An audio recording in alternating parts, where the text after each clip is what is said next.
Yeah, I heard that. I was looking at the, I was looking through the SD card, and I heard a podcast on there with Blakely. Yeah, they were singing. Then she said she don't want to talk about music. She don't want to talk about music no more. She want to talk about camping. Camping? Yeah.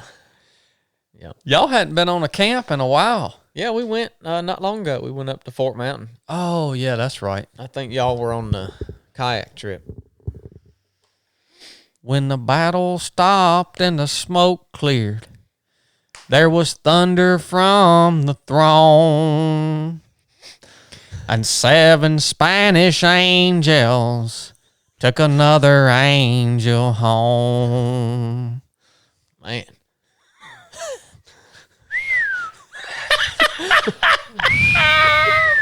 Are we supposed to say something when he does that? You say this. Get you some of that, son. If I don't touch your soul, I don't know what does. 7 Spanish angels, boy. Can you play anything? You play an instrument? Man, you know, I wish I could, man. No, he can play one thing. He's good at the butt trumpet. He can tune. He can raise. Not as good and as lower. you. You've got much more discipline there. No, not as much as you. I ain't never heard nobody fart as much as you. Nah, that's true. You'd set some kind of a record. Stinking Brooke farted on the We Jeopardy had episode. all kinds of noises going on in the Jeopardy episode. Let me read y'all. All right, let me read y'all some of our reviews here on iTunes podcast player. iTunes. I don't ever know what to call this thing. It's the podcast thing on the I think it's Apple Podcast. on the iPhone. That's it. Look, the reason we ask you guys to leave reviews on here is because it helps the show. It helps the show show up in places so people can find it more. The more reviews it gets, the more the show populates, and the more people find the show that wouldn't otherwise find it. Which is good, because the content moderators at Instagram have significantly decreased my ability to reach anybody with anything unless it's in alignment with their guidelines. It's that shadow ban. Oh, yeah, shadow ban. Chili told me a while back I was shadow banned. So one way that you guys can help us is to leave us a review on this little podcast thing on your iPhone here. Listen to this dang review. What? Why are you calling it a dang review? Is it bad or something? Oh, just listen to this. All right. Chili is the Michael Jordan of the show. 5 stars. The kid Chili is one of the best runners on earth. Chad needs to take a back seat when it comes to this guy. I agree. Look him up. His races are amazing. He's going to continue to blow his competition out of the water. Great show. I love it. This was from Fonzie, 4345. There wasn't even nothing about the show. He just, We need to bring that guy on the podcast. hey, it's not Billy the Kid, it's Chili the Kid. What didn't he call him a kid there? Yeah, Chili the Kid, yeah. Yeah. I like Fonzie. The Iceman. Listen, I went in the coffee shop today, and I look over against the wall, and there sits 2 people, man and the woman, and one of them's got a Mandate Freedom shirt on. I get in line. I said, I'm going to go talk to that guy. I didn't recognize him. I went over there and said, nice shirt, man. And he said, thanks. Are you Chili? I said, no, I'm Blake. And so that just goes to show, really just people want to see Chili anymore. I think it's because we look alike. No. That's what people say. I think No, you're a megastar, He just dude. wanted to see you. Nah. People are leaving reviews about you on the podcast, man. Well, see, it ain't because of anything special about me. They're trying to get at you. You know what I'm saying? It's like, well, they think it'll be funny if they get on there and write a review about Chili because Chad will be like, I read all these reviews. I get on there every couple of days and just look at what people are saying about the show. We got 5 stars. We've got a few that wasn't 5 stars, one in particular. Yeah, I remember that. Somebody was a little upset with us. Yeah. But overwhelmingly, the show gets 5 stars, and I'm happy about that. Here's another one. This is humbling right here. Hands down, the best show I've ever listened to. That's humbling right there. I've listened to hundreds of episodes of some of the world's top podcasts, and this is just what I needed in this season of my life. Had been a great pleasure to sit down and know the 3 of 7 Project crew. This must be somebody that we've met before. Bringing the true light into a dark world in a fresh and understandable way. I love you guys. The name here is IS Parks _flying. Parks flying. Parks flying. Is Parks flying? Isn't Blake's last name Park? Was it Blake Parks? He was at the Proving Ground. It may be Blake. I don't know. I don't remember his last name, but Parks flying. Well, it may be Sparks flying. Sparks. Oh flying. yeah. Oh, it probably is. Yeah. It's probably not IS Parks. Yeah, Sparks flying. Yeah. That's true. That does make some more sense there. I don't know. I love reading these reviews. I appreciate you guys. You know what else? It could be ISP Arcs flying, like Could the be. arc, like a flying arc. Could be a welder. Yeah. Well, I like Fonzie. Well, of course you do. I never freaking heard of a review like that in my life. No. We need to meet Fonzie. I'll tell you what the old Iceman can't do. He can't close the deal. He is. Yeah. Iceman. They call Big me the time. Iceman. I mean, he cannot close the deal. And it ain't nothing like Chuck Liddell, Iceman. No, it's like George Gervin. Yeah, they call me the Iceman. Always have. Yeah, because you freeze up. No, that ain't why. You freeze That up ain't right why. at the moment That of ain't- truth. That ain't why. They used to call me Iceman. Well, that's why we call you Iceman, is Well. because you freeze up at the You like- moment of truth. You like one of them men they find up on one of them big mountains. Everest that died. that froze up in the thing. No, man. How have you been? How do you like hunting for real? This is your first couple hunts. I told you. I've done an accurate appraisal of how I would like everything even before I've tried it. And I told you, I don't like sitting still. Yeah. I want to kill a deer and have some meat, but I don't like sitting still. I like to move. Does it give you some time to think though? Because it forces you to sit still. I mean, do you get anything good out of it? No, I think about waiting on a deer.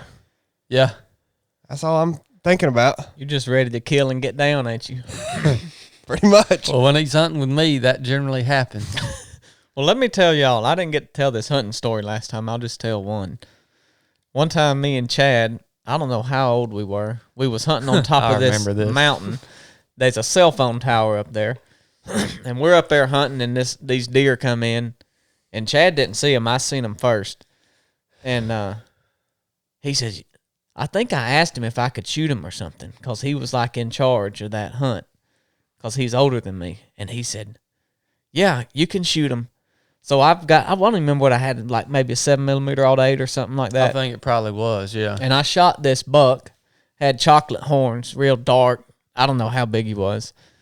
And he went down. And back then, we didn't see a lot of deer. So to see a buck was a big deal. Yeah. Y'all understand, we would hunt and maybe see a few deers every season. Yeah. So he fell right there? He hit the dirt. And I said, he's down. Well, I don't know where I hit him. He went to pushing with his back legs, and he was moving. And you know, deer rifle, you got about 4 shots. And I shot all my bullets at that deer while he was pushing himself down the hollow with his back legs. I don't remember. It seemed like he was like a really long ways away, but he's probably maybe like 100 yards or something. Well, through the woods, I mean, where we hunt at here in northwest Georgia, it's not, you don't get a lot of open. You're not hunting fields or food plots we're hunting dense woods. Yeah.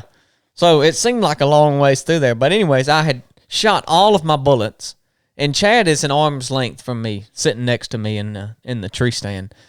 And he has brought Dad's rifle, which was an old Ruger stainless. They called it the skeleton stock, or like a boat paddle stock. It was real light and like recessed back, and it was a 300 mag, wasn't it? Yeah. And it kicked like a mule. and I don't even know why he brought it. And I said, Chad, I've shot all my bullets at this deer, and he's still alive, and he's getting away. Shoot him with your gun. Shoot him. And he's like, I'm not shooting this gun. And I said, what do you mean you're not shooting a gun? He said, I'll hand it over here across the trees to you, and you can shoot him with this gun, but I'm not going to shoot it. And I was like, man, what the crap? And so He got some mad. What? yeah, I mean, it's like I was hunting semi by myself, like we were just hunting without Dad. You know, that's like a big deal when you're a kid. You get to go out on your own. We seen this deer. I shot him, and he's getting away, and Chad won't shoot him because he's scared of the recoil of that 300 Is that why? mag. What was the reason? Yeah, that's why. No, I wouldn't shoot it because he's the one that shot the deer. And he should. I was teaching him a lesson. No. He should have Yeah. took his time with them other 3 shots he took. And Here, missed. this 15-year-old is, I'm going to teach that boy a lesson. The wise 15-year-old, however old he was. But So were you not going to shoot that gun, period? no, No, I was gonna shoot it. he but was scared Don't to sound death. like it. I wasn't gonna shoot a deer that he had already shot. I remember. Yeah, well. Remember him saying, I'm not shooting this gun. He said, I'll hand it over to you and you can shoot it. And I said, well, so you know what? The deer gets away and we never do find it. Oh, God. Didn't find anything, blood or nothing. I don't remember. No, I think we You might may have found not a have- little where I hit it. You And may then not have ever hit him. You may just spooked him. Yeah, he just got so paralyzed to fear. He got in low crawled. Yeah, You may have never hit him. Yeah. So well, yeah, that one got away. You learned your lesson though, didn't you? yeah, don't count on you for nothing. Don't count on me for nothing, son. Just because I've got a gun don't mean nothing. Yeah. Even if he said if he didn't say those words, that was the first time he ever said that. Don't count on me for nothing. Yeah. I mean, gosh, I'd hate to be in battle with him. Chad, put some cover fire down for me. No. You can do it. I'll give you the gun and you can do it. I'm not putting cover I fire ain't down. wasted my bullets. I ain't got but 3 mags. I remember that ticked me off, Oh man. Well, tell the world about your first hunt, Chili, because I don't know. I tell you what, not many people get a first hunt like your first hunt went. Well, I am aware of that. But you want me to tell it? I ain't a good storyteller. Yeah, tell them about Well, it. So there I was, 6 feet off the ground. To the top of his head. now let me go ahead and tell you. I'm gonna tell this story 100% accurately. Okay? Anything Chad says is a complete freaking lie about this story. I will tell it 100% true. So, Chad's fired up. This is by the way, this is the day we're recording this is the last day of a 5-day hunt that Chad's so What, that we excited hunted 2 days? about. But yeah, I gotta go home. I gotta go home and pack more shirts, man. And but tonight we're gonna go again, and I ain't killed nothing. But the first night was last Thursday, and he's fired up. So we go out. We get out in the woods. We're not very far in. Whatever.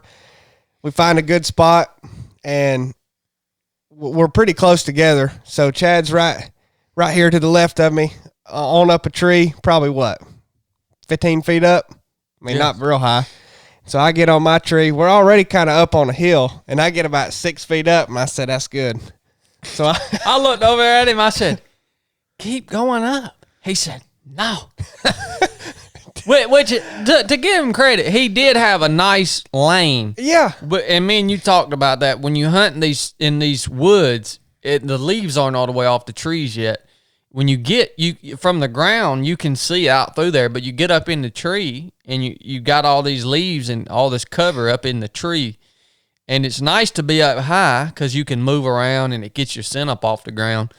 But you can't see as well. So he did have a nice little hole there. Listen, I see why he stopped. I wasn't but 6 foot off the ground, but I had a clear vision of what I wanted to see, the direction we were looking out. So we get there.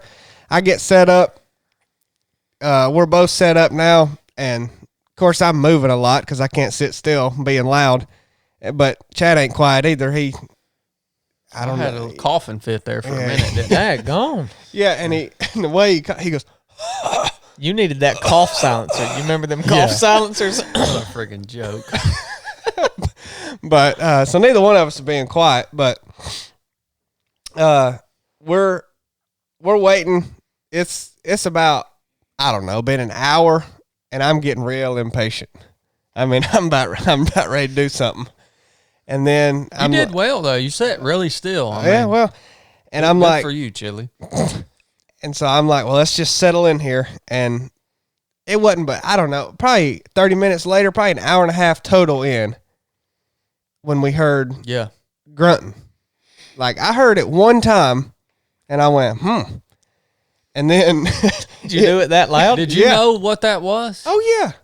And I paused, and it didn't do it for a second, and then it started doing it with about every breath. Yeah, just grunting, and I could hear some rustling too. And so I started looking and didn't see nothing. But I hear them moving now towards us. And then I finally look, and I see flash of a doe, and I swear I saw a flash of a buck. I don't know. I saw some deer and heard him grunting, and I knew where they were now, but I couldn't see them at this point. And so I start looking down through the scope at them. Because you can't see anything. I can't see nothing with your naked eye. No, and put on the scope. Chili glasses. just needs instead of that. I need to mount those binoculars to that my nods mount on my helmet instead of the night vision goggles. Just have where he can flip those binoculars down and he can have permanent binoculars. I ain't fixing to see nothing. I want LASIK surgery, but I don't want to get it. But anyway, I'm looking through the scope because I can't see my hand in front of my face, and I mean, out of nowhere, a doe comes into my line of sight, and so I watch it come down, and it's coming right towards me. So I look back up, and I see another one coming. And I look, and there's another one behind it, and so I put my gun back down, or I don't know what I did, but No, you kept your gun up. I kept my okay on your rest, yeah. Okay, oh yeah, that's right. Because then, but I took my eye off of it and watched them come in, and I was still looking out for that buck. Didn't see him. Then those does come. I mean, right underneath me. Mm-hmm. I mean, right underneath me. I could have. Good thing they didn't pick their head up. They'd have hit you bottom of your stand. Yeah. I couldn't believe they didn't see him. I mean, he was being rock still. Yeah. Well, they. Initially, upon walking in underneath me, one of them kind of spooked. It ran off just a little ways and then turned around, and moved its head and stomped its feet, tried to get me to move. And they finally just got over it. I mean, they just walked around, picked around down there for 15 minutes. And I'm just trying not to move while also looking out for the buck to come. And then finally, I don't know what it was. I guess I moved too much.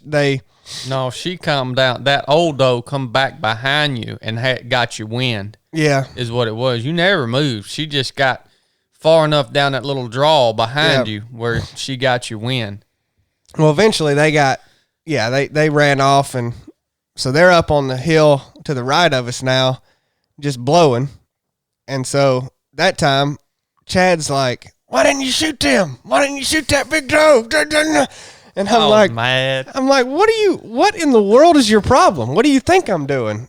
I'm trying to wait on the buck, and I should have.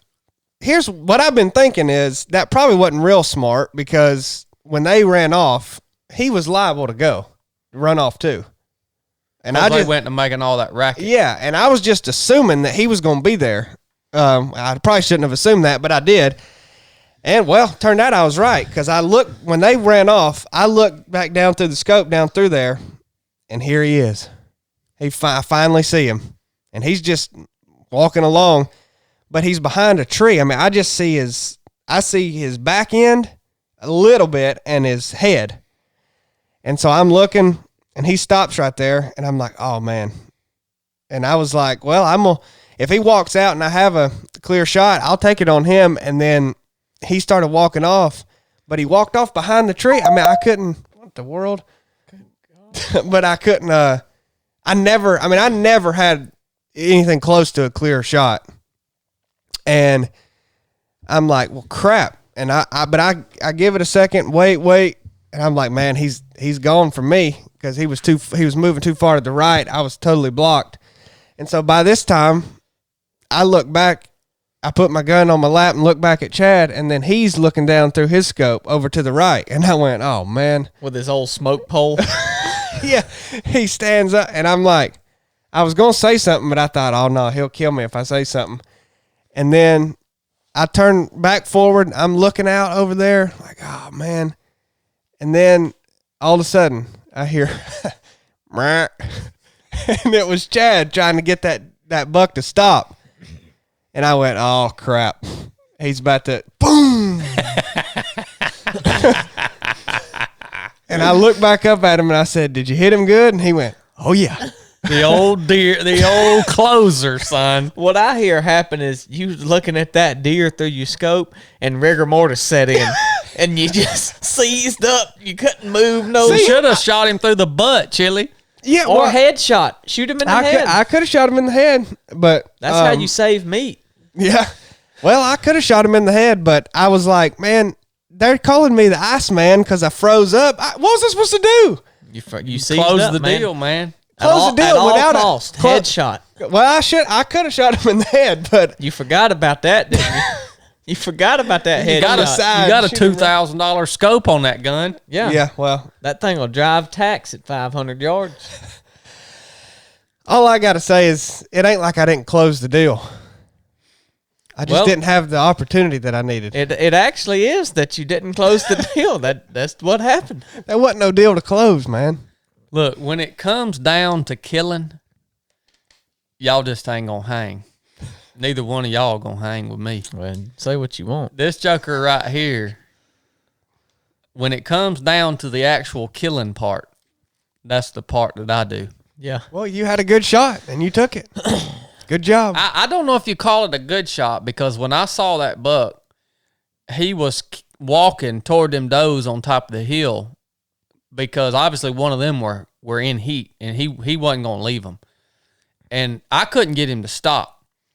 And I glanced ahead and saw. He never stopped, did he? No, I said, if this joker takes 2 more steps, he's gone. So I just shot. He was walking when I shot him. But you had a clear view of he was broadside. I mean, I never had a clear view of his vitals at all. I couldn't not even remotely stop for nothing. He was not paying no attention to me. You learned a lot on that first hunt, Chili. I mean, that was a demonstration hunt. Yeah. What I learned. That was a demo. Yeah. You tried it out. That Chad will shoot them out from under you.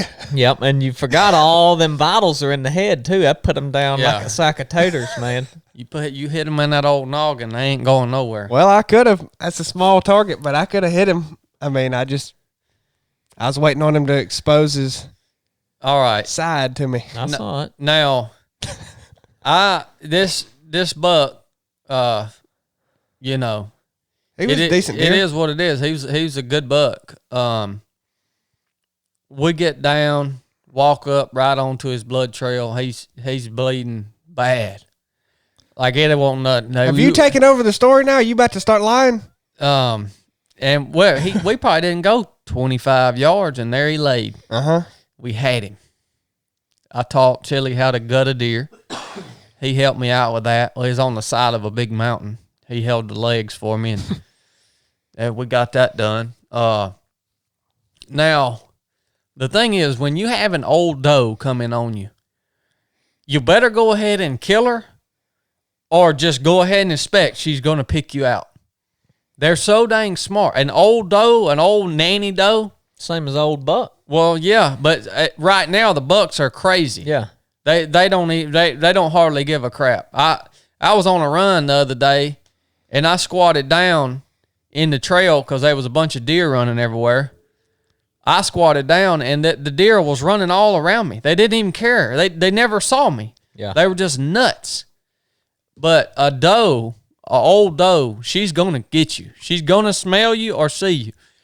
Generally, a deer will not really spook and just get on out of there unless you alert 2 of their senses. So if they just see you, they're going to stand around and stomp at you and look at you and try to get you to move. but they generally won't bolt out of there. The reason that deer ended up running and blowing is because they had seen you and then they smelled you. Or if they would have seen you and then heard you, or if they hear you and smell you, you've about got to get them 2 senses for them to bolt. Or if you just stand up in your tree stand and start getting down. Well, yeah, that'll work too. So we get up the next morning, we go again. We ease back up in a spot, and we're sitting on the ground. And we ain't been there for long, 30 minutes or so, and I hear one coming up behind us. I mean, it was at a trot. And I looked over at Chili and I said, Get ready. Get your gun up. Here it comes. Well, what he should have done, the deer wasn't in sight. You could just hear it running through the leaves. He should have quickly got his rifle and turned in the direction that we knew the deer was running at us from. Right? So that way, as soon as the deer came into view. Well, that's essentially what I did. I made too much noise. No, you were very, very slow. I was slow. In that moment, when that deer's trotting, it's not going to hear you, right? So instead of being slow in that moment, that deer was running right into our laps. Instead of being slow, you should have got your rifle, turned quickly, and been in position for when that deer came over the military crest of that little hill right there, you could have blasted it. But you were too slow, so Iceman froze up again. He was expecting it to come over the civilian crest. Had ice in his veins. He couldn't move fast enough to get in position. You're learning, Chili. I mean, that's just part of you act like that was the mistake. When it comes to killing, let me tell you why most people can't kill stuff. When it comes to killing, you've got to know when to move, how fast to move, and you've got to take the dang shot when the shot presents itself. And it's not always going to be the perfect shot. I'm not saying take a shot that is completely not feasible, right? Take the ethical shot. Yeah, but it's not always going to be the perfect shot. But when an acceptable shot presents itself, don't say, if this animal moves another 15 yards, in this direction, I'm going to have the perfect shot. Yeah. Because what's going to happen, you're going to pass up on the acceptable shot, and you're going to expect him to move 15 yards this way. Well, what the deer's going to do is going to move 15 yards the opposite direction you thought he was headed, and then you never get another shot at all, even an acceptable one. So you got to know when to move, the speed to move, and you got to take that first acceptable shot. And people just can't do that. And the shot's got to be good also. See, what happens to me when I'm in killing mode, I mean, a lot of times I go out and I'm not in killing mode. I'm just out there to be out there. But when I'm, like when me and Chili went, I was in the killing mode. What happens is something takes over my body when I know it's happening and it's time to kill, and I don't even have to think about stuff. My body just moves. It's this fluid thing. My body just moves in position. The shot's always good. The movement's always fluid. There's no hiccups, but I don't even have to think about it. It's just baked into who I am. It's autopilot. It is. It's muscle memory. Yeah. Like, I don't think about anything. It just all happens. And, it's just part of it. But, well, what are we going to talk about of value on here today? Well, I'm going to go hit the head real quick while y'all sit in here and talk. What the crap, man? Well, I just about what you just said. You're really nitpicking with what I did wrong on either one of those. Oh, yeah. The first one in particular. The second one, yeah, I shouldn't have moved that way. But, good grief. That very well, I didn't know where it was. I didn't quite know where it was. I heard the rustling. You heard it first, and then I finally hear it. But I'm like, well, I got to move. Mm-hmm. I got to shift here. Mm-hmm. You didn't shift. Were you not going to? I wasn't going to shoot the deer. Okay. Yeah. I wasn't. I was going to let you do it. I probably won't shoot any more deers. Unless it's going to have to be a sure enough good one. Why not? One's enough for me. I just like to I like to keep my killer instinct fresh. Like, you got to sharpen the edge on that thing. If you go a long time without killing anything, you get dulled up. So I just like to refreshing it every now and then, a couple of times a year. And well, Blake asked me when the last time I drew blood was, and it was about 3-4 hours after he asked me. I ran over a possum on the way home. So did you? How about that? Son, I don't know how long it's been since I've killed a deer. It's been a while. Really? Yeah. Yeah, you're a bird killer. Yeah, you killed a turkey last year, didn't you? Yeah, I killed a lot. I say a lot. I've killed a lot of turkeys. I didn't kill a lot last year. Just one. Turkeys don't count. Yeah. How many you killed? Oh, a passel. You ain't killed no passel. You count on one I hand. used to go out for every year for 3 years in turkey season. I would go out turkey hunting one time. And every time I would kill a turkey. You got to be real still for that. I don't believe it. You don't think that's true? No, it ain't. It's true. I got. I'll show you the pictures. Chad can't remember where he hunted yesterday. You think he remembers if he killed a turkey on the first try? That's for one 3 thing years? I don't forget. Every animal I have killed, I can visualize it perfectly in my mind. Where I was, what time it was, what it looked like, what the animal did, everything. I don't know how I remember it so well. Well, I got one more chance tonight. Well, let's see what happens.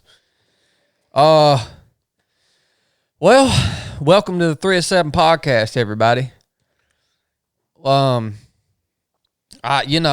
don't know, kind of what's been on my mind is really goes back to what I shared on Resurrected last night, and it's going back to my struggle internally between the carnal warrior that I am and the spiritual warrior that God has called me to be. And it's very frustrating, I think, to maybe me in particular because of the carnal warrior part of me and how I was trained as a SEAL and all this. When you're trained as a warrior, flesh and blood, right? You're trained to go and engage in battles that you know you can win, or at least there's a good chance that you will win. You're not going to go out into a battle that you just know for a fact you're going to lose. You just ain't going to, you're going to just bow out and live to fight another day. That's what ORM's all about, operational risk management. But I've come to the realization that Jesus Christ has called us as spiritual warriors, has called us to engage in a fight where we cannot achieve ultimate victory until he returns. So here I am as a spiritual warrior fighting a battle here in this realm against evil that I can't win. As a matter of fact, I'm going to continuously lose until he returns. And that's rubbing up real hard against the flesh and blood warrior part of me. And I walk around quite often emotionally drained, exhausted, just in a bad mood. Don't want to talk to nobody. Don't want to fool with none of that. Don't want to solve problems. I mean, I'm just being honest with y'all. I just walk around drained, and it's because I'm carrying this burden that's born out of love for my brothers and sisters and for humanity. This burden is produced because I actually give a crap, right? And I'm carrying around this burden, the burden of what is happening to our nation. I'm carrying that crap around, and I'm trying to fight back against it, and I'm losing in comparison to Satan and his and his minions here on earth. See, it's interesting, and Blake, I think Blake, aptly said the other day, well, we do have victory. We do have victory here when we are able to lead people to Christ, when we're able to impact people's lives. We do have eternal victories, in these individual battles here that we're fighting. I'm talking about winning the overall war. I'm talking about establishing the kingdom of God with Christ as the king and humanity living in alignment with his laws and his precepts and all that, right? That's what I'm talking about, the ultimate victory. I just, and so that's rubbing up really hard for me, man. And it causes me to become exhausted. Well, does the stress or strain of it come from that you can't achieve it in yourself, and like no matter what you do, you yourself can never achieve it, but it's like reliance on God, or that it's reliance on something else, which is God, in order to win what you want to win. Yeah, is that the problem? That's it. It's because it is. It goes back to every time you try.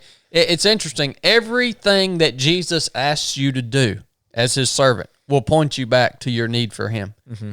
Everything he wants you to do is going to point you back to him.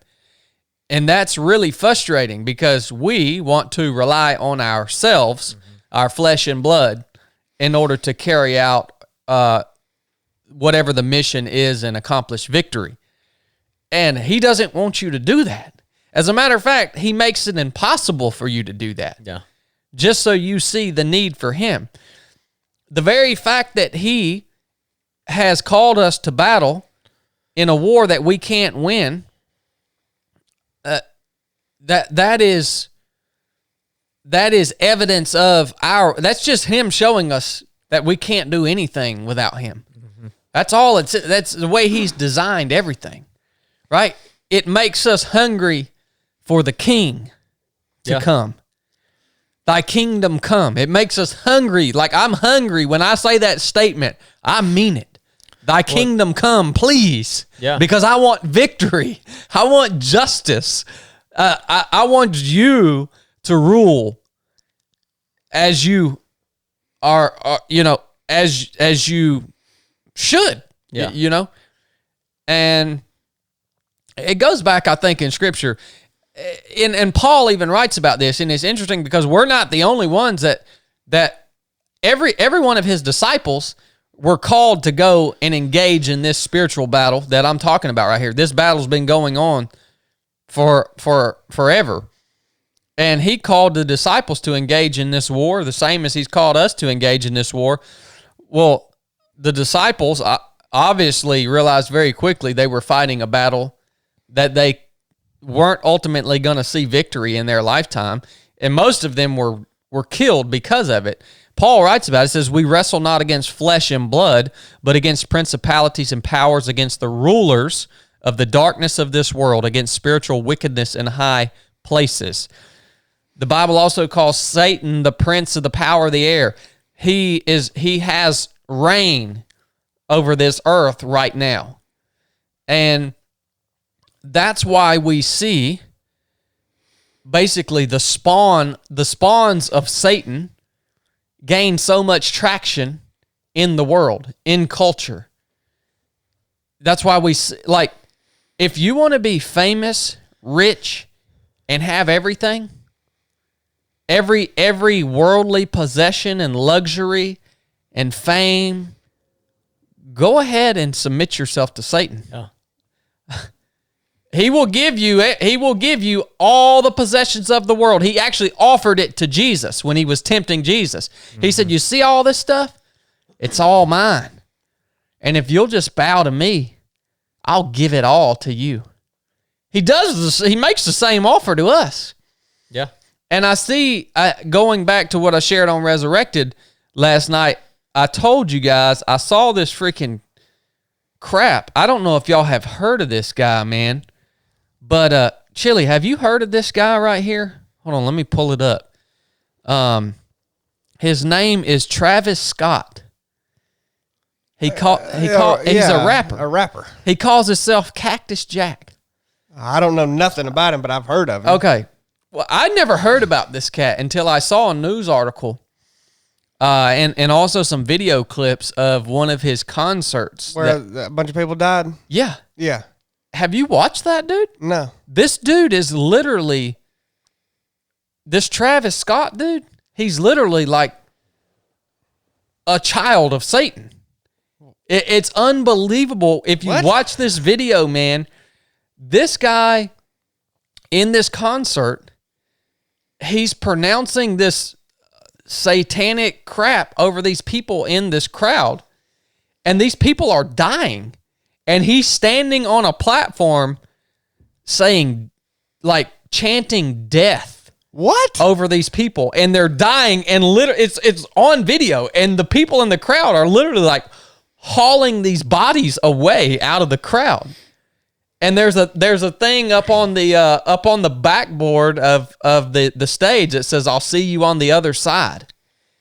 It was literally like a satanic ritual. Yeah. I ain't seen none of this. Oh, it's right here. I just saw something, I don't even know what I saw it on. It said massacre or tragedy or something at Travis Scott concert. Yeah. I was like, oh, I wonder what happened. I figured it was like a shooting or something. No. And because I knew Travis Scott was a rapper. So I was like, yeah, someone must have went in there and shot people at his concert. So no, he was just casting spells on them and they were dropping dead. What in the world? I straight up, dude. I need to watch that then. And now there are videos that people that were at that concert, videos of them like talking about what it was like at that concert, and these people that were at the concert were like, I literally felt like I was in hell. Like people were just falling out, dying around me, and I felt like I was in hell. It freaked me out. I don't know what was happening here, but I know, dude. I'm telling you, dude, it's freaking weird, dude. But it ticks me off. The carnal warrior in me wants to go and eliminate this dude from the face of the earth, right? Yeah, which is not that's not what I was called to do. You see how the carnal and the spiritual warrior that I've been called to be are rubbing up against each other? I want to eliminate the threat, this friggin' evil cat. Well, all you're saying is you're just talking. I've been thinking. I think you're just describing the conflict between our flesh and our soul. That's what I was just thinking. It's the conflict of flesh and spirit, regardless of warrior or anything in any situation. Yeah, it's not just that part of your personality or whatever you'd want to call it. It's just the fight between flesh and the physical realm and the spiritual realm. But those are good examples to bring light and show how that actually conflicts. And it's another part that really just irks the carnal part of me is you look at this guy, he's got 43 million followers on Instagram, and he's packing stadiums out a mile deep with people. Where was that? I don't know where this concert was. It was recent. It's all over the news. They say 11 right now, as of a few days ago, they say the death count was 11. So what is the news? How is the news covering this? The news is they're I mean, are they saying Travis Scott? No, essentially they're channels Satan and essentially they're covering up for him. Okay. So they're not saying that anything weird was going on here. They're just like, we don't know. It might have been a bad batch of drugs. It might have been like something weird going on. Okay. But the crazy part is this dude is standing on this pedestal and he's watching the crowd haul these dead bodies away. And instead of stopping the concert, he's standing there chanting this weird death song over these people as they're being... So it's not like he was like, holy crap, man, people are dying out here. Let's press pause real quick. Yeah. He's like, no, this is why we came here. Well, so these people will die. I won't just sit here and ask a bunch of questions about it. I can go read the stuff. Yeah, whatever you read from the mainstream media, who knows? They're obviously not going to say it. But I am curious of this question, and right now is when he was he singing a song that's like already one of his songs, or did he just like bust out with some like Ken Copeland Hamalama stuff? Well, right here he's busting off with some weird stuff in this. Like, is that already like, was that a song that he had already been performing? You know, like, or was he? You're saying these death chants and stuff. I'm like, you'll have to watch it. Okay, you'll have to watch it. Like, is that lyrics to one of his songs already, or did he just come out with that as they started dying? Yeah, as it looks here, he's just coming out with that as they start dying. Well, that's real weird. And so I'm like, this freaking dude, this spawn of Satan, can pack a stadium out a mile deep with bodies of broken people. And I try to reach broken people and I get censored. Yeah. That freaking drives me crazy, man. Like, I'm trying to reach broken people and I get censored. And this dude is packing out stadiums a mile deep, you know? I'm not saying it shouldn't drive you crazy, because it bothers me too, but you know why that's happening. I mean, that's the thing. It has to happen. Right. The book, that the Bible tells us that everything between right now, this moment, and the time that the king comes, it will progressively deteriorate. Well, yeah, I mean, what has to happen is we can't, we've already, it's just a reiteration of what we've already said. We can't do it. Exactly. So, yeah, I mean, it's not, that's not like I'm saying you shouldn't be frustrated, because it is frustrating, but it's like, yeah, we can't do it. That's the whole point. Well, I think what happens most of the time is you've used the word apathy quite a bit. And I think when you do come to the conclusion that, holy crap, well, I can't win this fight, so I'm just going to quit fighting. Mm-hmm. And I'm just going to wait for the king to come. It's like, but no, that's not what Christ asked you. Yeah. He told you to go and engage the enemy on his grounds in a battle that you will lose, but you can't stop fighting. Yeah. That is tough, dude. Well, that's in our creed, right? Yeah. I will never quit. Yeah. When you get knocked down, you'll always get back. I mean, that's who we are. That's it, man. You can't stop. You know, to me, like, you're like, how is he doing this, packing these big stadiums? But to me, like, the counterattack should be, well, all right, fine then. We're about to pack a stadium just like you did under the name of Jesus, like we've been talking about. But to me, that seems what should be the counterattack to that. Like, yeah, I mean, fine then, if you want it, you know, I mean, it is happening in some way, shape, or form through church and stuff like that. People are congregating with the name of Jesus, but I don't know. That's what I think. Well, I mean, yeah, but I guess what Chad's point was that's trying to be shut down at every opportunity, you know. Well, which is what makes it hard. I can't pack a stadium out. Like, God will have to divinely intervene in order for us to pack a stadium out. In this, if and when it happens, it will be 100% him. Yeah. 100%, because there's no logical way for me to do it, or for any other. It doesn't. I don't even care if it's me doing it. Yeah, I don't care who it is up there delivering the gospel to people stacked a mile deep.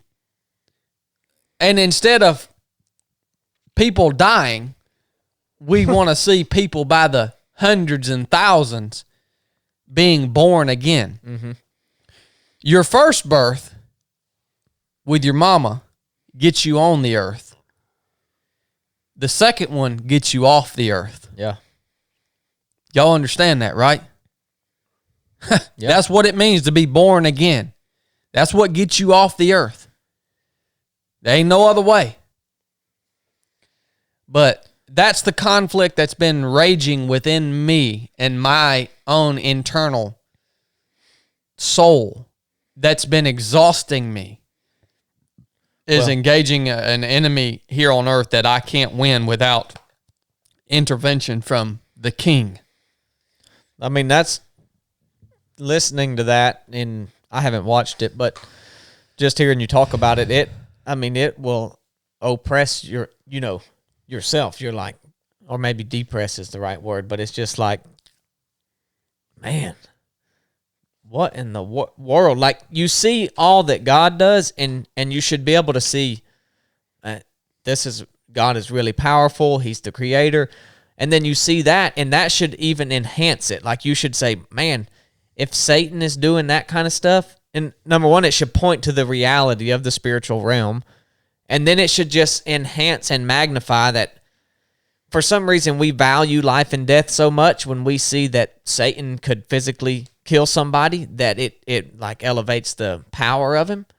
But then on the other hand, he's a murderer. Yeah, and God can give you life, but for some reason people don't see that rebirth, salvation, life with the magnitude that they would see Satan killing somebody's physical body.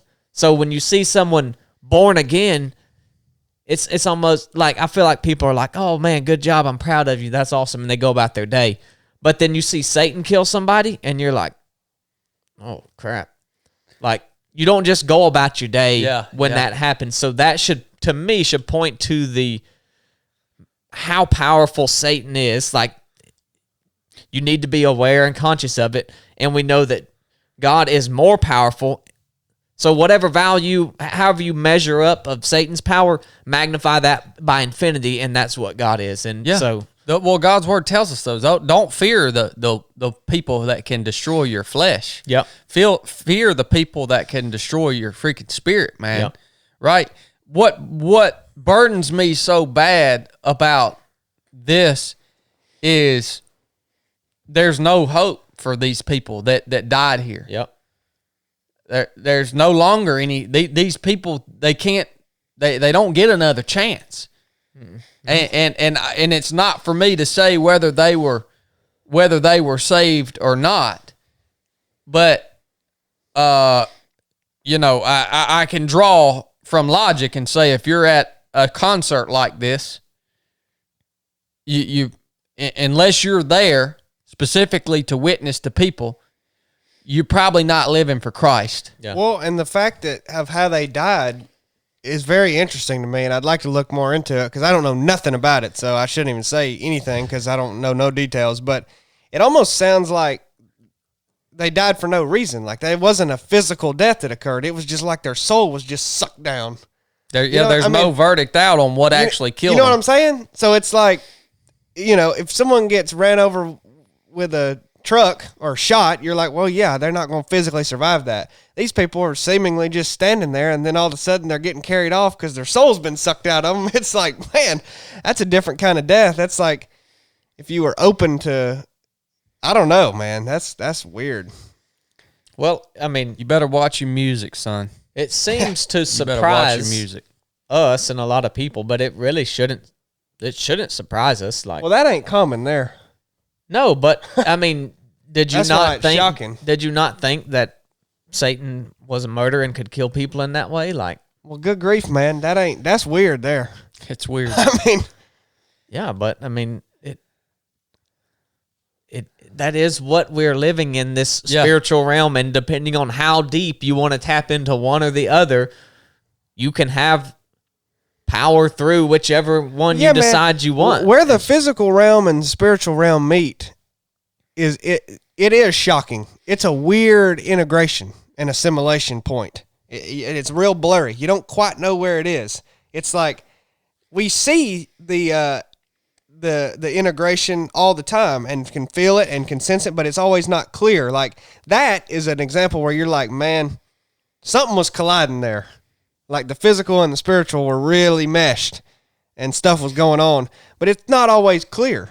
Mm-hmm. I mean, I think that line's blurry, so when you do see it and it comes in focus, it's like you've had a lens off your eyes where you can see And it is shocking. I mean, that's a crazy thing. Yeah. You know, to me, it's, I mean, I don't know how it works. It's almost like the physical realm, to me, how I picture it, is the physical realm and the spiritual realm are time doesn't exist like it does in the spiritual realm. So that kind of messes up my example here. But it's almost like they're going on top of each other, and everything is happening at once, but we can only see what's in the physical realm. Like there's stuff going on right in front of us. We just can't see it. And you need some veil to be taken off your eyes, and then you can see it. Like that's what we're missing. We're missing the sense that we need to see it. And I think the only way you can get to that point is you get taken out of this physical realm. But it's like people can tap into it while they're here. On some level. Yeah. And what is that point? How are they doing that? You know, like, I don't really want to. I mean, at least not, I mean, I don't know. I'm where that point meets is real interesting to me. I'm pretty sure that happened somewhere in the Old Testament. There was a battle going on, and I don't know if it was with Elijah or Elisha or something, but well, Daniel did. I mean, right with the Daniel when he was fasting and the angel was coming, and he said, "Hey, I encountered a battle on my way down." No. This is one where there was an actual physical battle happening. I'll have to find it in Scripture, but somehow the veil was removed from the onlooker's eyes, and he could all of a sudden see the array of the spiritual army that was lined up for battle on that battlefield. Like it was all invisible in the spiritual world until God removed that veil from the person's eyes, like Chili was talking about. And then all of a sudden he was like, holy smokes. And I think Jesus talked about it too when Jesus was like, do you not think that I could just call my Father and he would send so many legions of angels right now to rescue me from this situation? And really imagine how Jesus felt on the cross as he was being killed and crucified. And he understood and he could see all of this that was happening in both the spiritual and the physical realm. He had complete understanding, knowledge of, and vision of all of it happening. Imagine how he felt going through with allowing the minions of Satan to crucify him on the cross. And he just let it happen. Because he knew, he was like, it's like the okie doke. He's like, go for it, man. Yeah. I'm going to take this death you're putting on me, and then I'm just going to crush it right here. Think about it. He went into a battle where he knew he was going to be tortured and killed. Yeah. And he willfully went into it because of his hope for the ultimate, or his knowledge of the ultimate victory. Well, yeah, I mean, we've talked about it before. I don't think this is debatable. He willingly took on hell, literally, and defeated it. I mean, he knew he was going to win. He knew he was going to win, but he knew he had to be tortured and killed to do it. Yeah, there had to be something to win against. Yeah, I mean, it's like he always knew. He lost in the physical realm. Oh, yeah. Well, I mean, not really. He did. When he rose again, he even won in the physical realm. You're talking about battles and wars here. He might have lost a little battle right there. I mean, I don't know. It's like, did Jesus always see that? Could he always see? You know, and you may say, no, he was fully human, so he was like us. He couldn't see it. And I'm like, yeah, but I think even us sometimes can see stuff. Like, did he always see the big picture? I don't know. And like Ezekiel's vision, you know, I think he had. I mean, he had to. Probably had to have. Yeah. But I don't know, man. It's so. Yeah.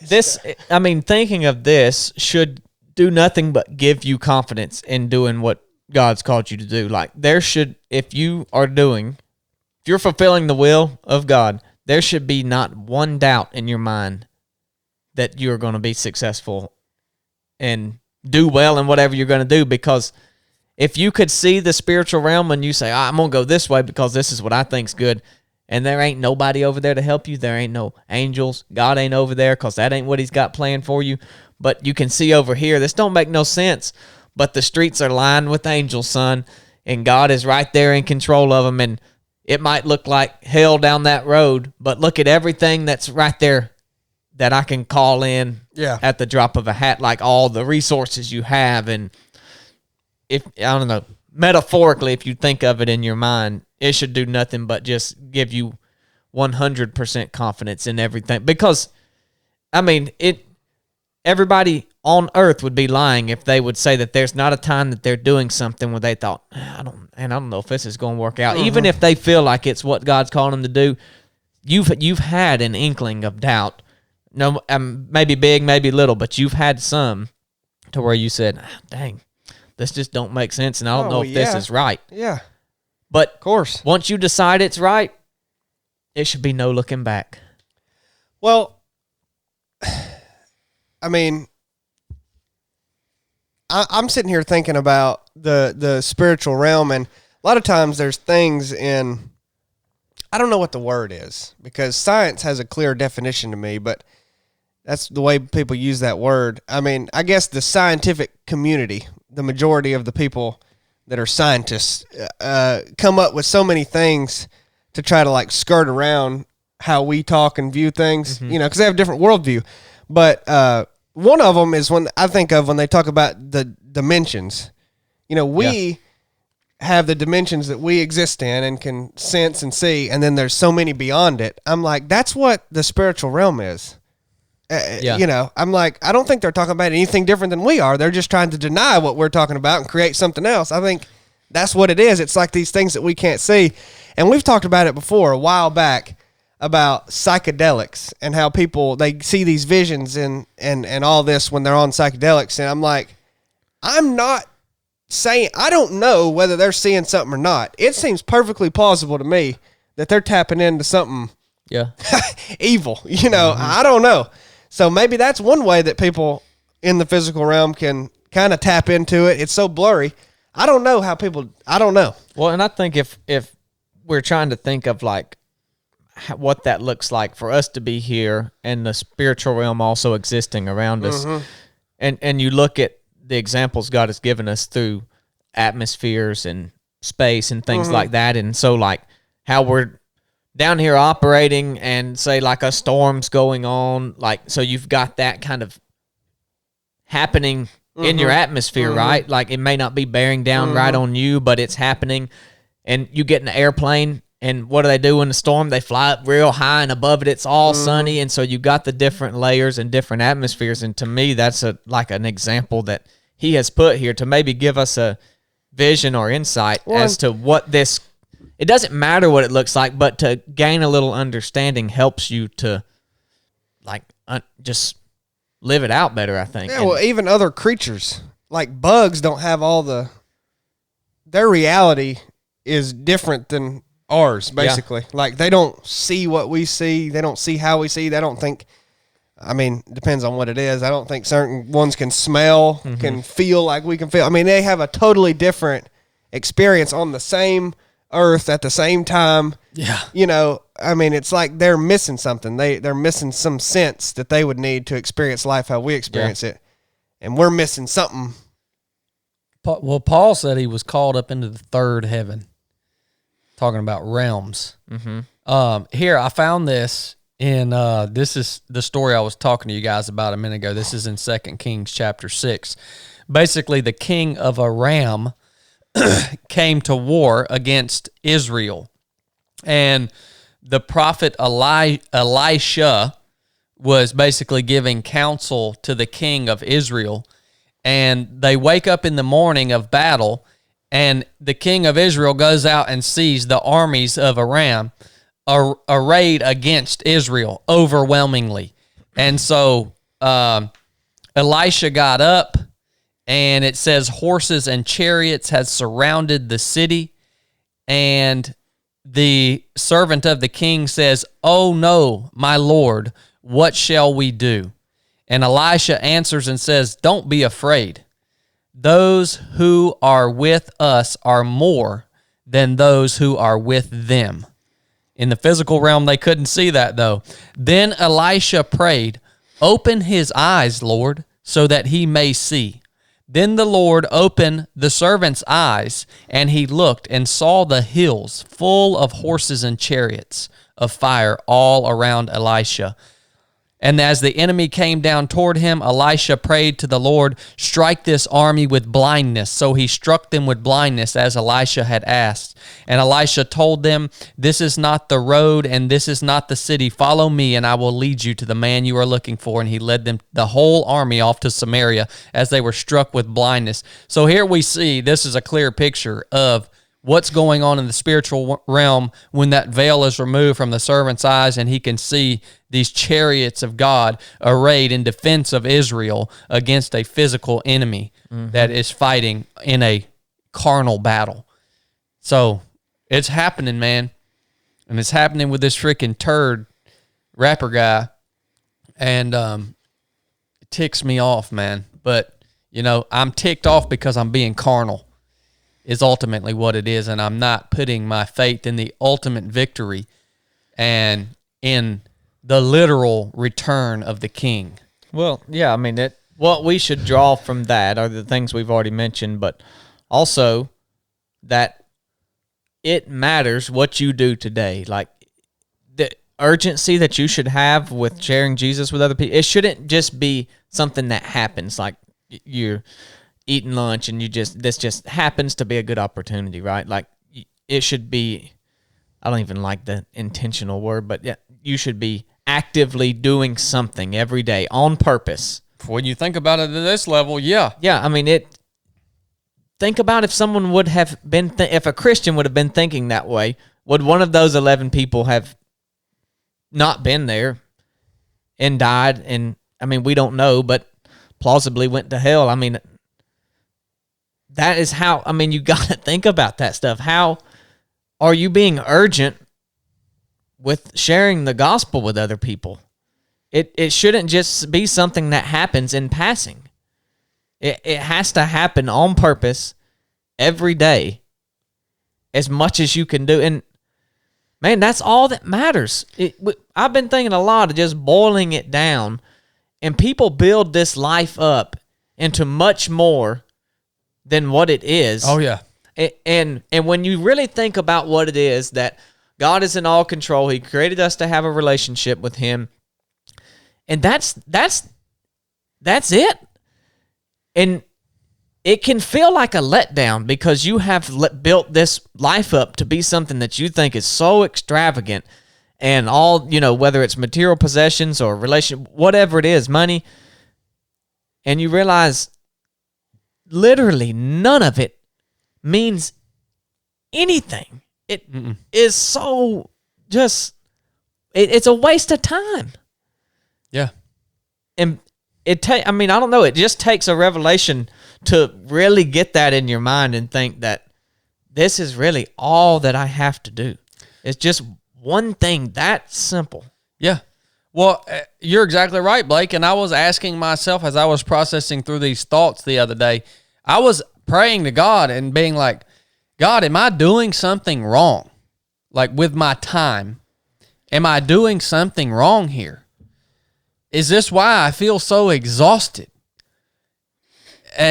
And yeah, I think the answer is yes, I am doing something wrong because a lot of days I'm treating this life like it's eternity. Mm-hmm. And I'm wasting time. Yeah. Trying to impact carnal issues when in all reality, that's not a solution to the problem. Although it looks like a tangible solution to us. It's a temporary solution to the whatever the problem. I'm not saying that I should just stop trying to impact these carnal issues and just use that time as my free time. No, I'm saying maybe I should shift my focus on what Blake is talking about right here, and maybe I would not become so exhausted. And a lot of it too, I think, is perspective on what you're doing, because all those things that we talk about that are going on, they are valid concerns, but it's the perspective that you think about how and why you're doing it. Because I mean, I'm guilty of doing the same thing, of wasting my time on things that don't matter, and also doing things that do matter, but in my mind, I'm thinking like this will fix the problem. Like I'm not realizing it's a temporary issue, where if I had the perspective of, all right, I'm going to go fix this problem through a deeper rooted meaning of trying to have that person be transformed by Jesus, and that's just that problem being fixed is a side effect. I'm not explaining it well, but it's I think the things we talk about, the modern issues, whatever you want to say, are worthy, but it's the perspective on how you are approaching it. It's all three of us have been trying to say it for the last several podcasts independently in our own way. We've all three at different times and in our own way tried to say that we're done dealing with flesh problems. Mm-hmm. Essentially, we're about over it. I mean, I think that's about maxed out on it. I think that's where we've all came to. I said it a couple weeks ago. Blake's been that way for way longer than us. We tried to fight these piddly battles for too long, and Chad's just saying it now. Like we're about over it. I mean, it doesn't matter. It matters because that's where we're here, and that's the things that we are. I mean, that is our life, dealing with those issues. Well, that is what you do on earth. Yeah. But like, if that's what your focus is on, and it's not having to get through those things for the bigger picture, then it's meaningless. And we're just looking at the surface stuff. Yeah, for life to happen, all of those things have to be dealt with. The issue is that humans cannot deal with those problems and still have Jesus in mind while they deal with them. They get consumed with that issue at hand, and then it becomes overwhelming, and Jesus falls to the side. And I think a lot about that you shared about Brooke, like when she came out of addiction and she said, man, is this what life is? I feel like people have to have that revelation about how simple the Christian life, our life on here on earth should be. They should say, man, is this what life is? Mm-hmm. Is it really this simple? Is this really all there is to it? While I'm not downgrading, I'm trying to explain the simplicity of it and just what really matters. Like, you have to see, man, that's all it is. Well, what really matters versus what you think matters, because the reality of life is we spend so much of our time and energy to stack up resources in preparation for the rest of our life, whether that's money, whether it's possessions, whether it's arms. I don't mean like biceps. I mean like guns and ammunition. I mean, I'm guilty of that. I have a freaking armor. We have an armory that we could wage war against any military on equal grounds in terms of small arms. We spend a lot of time thinking and preparing, and it's interesting because God's word says, take no thought for your life or what you should eat or what you should drink. Don't think about your body, what you should put on. Is not life more than meat, and the body more than raiment? Behold the fowls of the air, they don't sow, they don't reap, nor do they gather into barns, yet your heavenly Father feedeth them. Are you not much better than them? Mm-hmm. Which of you by taking thought can add 1 cubit to his stature? And why do you think of your raiment? Consider the lilies of the field, how they grow. They toil not, neither do they spin. And yet I say unto you that even Solomon in all his glory was not arrayed like one of these. If God clothes the grass of the field, which today is here and tomorrow is cast in the oven, shall he not much more clothe you, O ye of little faith? Mm-hmm. Therefore take no thought, saying, what shall we eat or drink, or where should we be clothed? For after all these things the Gentiles seek, the pagans seek, right? For your heavenly Father knows that you have need of these things. There's a caveat to this, though. This only happens if you follow along here in verse 33. But seek ye first the kingdom of God and his righteousness. And then all these things shall be added unto you. Mm-hmm. Jesus didn't say, kick back and I'm going to take care of you. He said, no, there's a stipulation. Seek ye first the kingdom of God and his righteousness, and then I will add all of these unto you. Mm-hmm. But we do that in reverse. Yep. We toil all of our time and our energy to stack up food and raiment and preparation. And then with whatever time's left, we seek God. Well, it's because we know we're going to die. That's why we still have the urge to store stuff up, because we will be provided for, but that all that doesn't mean that we're ultimately not going to die. No, I mean, but it means you'll be provided for in life only if you first seek the kingdom of God. Right, and but we know that, like, it's not lying when it says you'll be provided for, but ultimately your life here will end, and so people can't get over that and not try to prep, you know, to prolong their life. I mean, that's why I joked with you before when you asked me, like, what I was going to do at the end when the crap hit the fan, and I said, I'm just going to walk out about 10 feet in front of my house and lay down. And I was kidding. I mean, I'm not, but you know, you can't, no matter how much you put effort into trying to prolong your life just on your own with that, it ain't going to work. No, I think the lesson in what Chad shared is that you shouldn't put any effort into trying to prolong your life.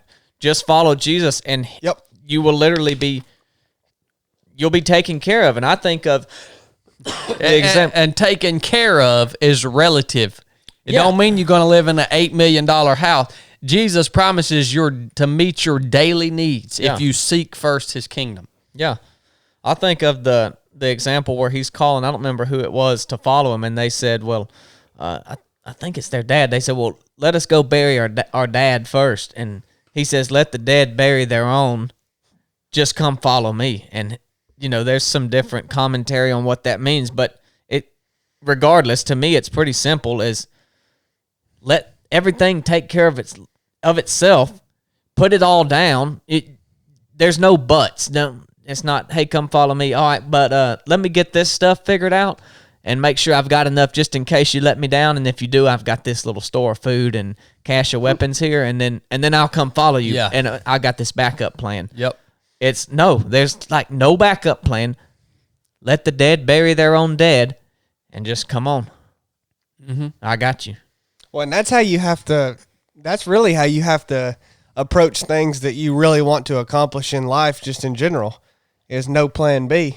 Yeah. I mean, really, a lot of times when you give yourself an out, you're going to take it. Well, you know that this is how, like, the Quakers and the Puritans, and that's how they live. They would not own arms. They acknowledged the fact that they were engaged in battle, but they would not own physical arms. They were pacifists. It's interesting, though. It's a testament to their faith. Yeah. That as long as they were seeking first the kingdom of God, and to say they were pacifists, I think is inaccurate, because they were deeply engaged in a battle, a spiritual battle, but they had zero concern with their own physical body, their life, essentially. They had zero concern with that. Or they also had zero concern with the physical realm, the carnal battle that was being waged. They were physical pacifists, I guess, because but spiritually they were warriors, to the point that they said, "No, we're not going to own any weapons, because God has not called me to fight a carnal battle. We're engaged in this spiritual warfare that is being waged." And they were the opposite of you. Yeah, exactly, man. They were saying, man, no, this spiritual warrior is rising up within me.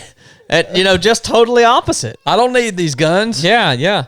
It's crazy, man. When you look back on the history of the Puritans and the Quakers and those kind of, old school, how right they actually were, man. Well, yeah, I mean, about what we're talking about is that's I don't know how. I've talked about it. I've mentioned the word apathy, like you said, because it's hard not to be that way. Yeah. Because it's hard to understand how to live, only being concerned about the spiritual. Because you're like, but I'm still here. Somehow I have to. That dynamic is just hard. Mm-hmm. But we just got to wait on that new heaven and new earth. The king is coming, son. That's the cycle, right? The king is coming. And this warrior mentality within me, I'm telling you, every one of my prayers ends with thy kingdom come, because I am hungry for victory. I like to win, son, but I can't win until thy kingdom comes. We got to shut this unit down. We've been on this joker for an hour and 20 minutes. Good gosh almighty. There's a lot of good stuff there. Well, for me. We love you guys. If you got anything out of this conversation, please share it. We depend on you guys for this thing to grow. We depend on you guys. If there's anything valuable in this conversation or that you think is valuable, to put the word out. All we can do is sit down here and think about this stuff and record the conversations. We can't do nothing without you guys. That's why I reference 3 of 7 Project as the body of 3 of 7 Project, me being just a small part of that body. Mm-hmm. So if you could share this episode with somebody that you know, or on social media, or just in some place, if you got anything from it, we would greatly appreciate it, because that's the only way any of this mess works. Thank you. Enough said.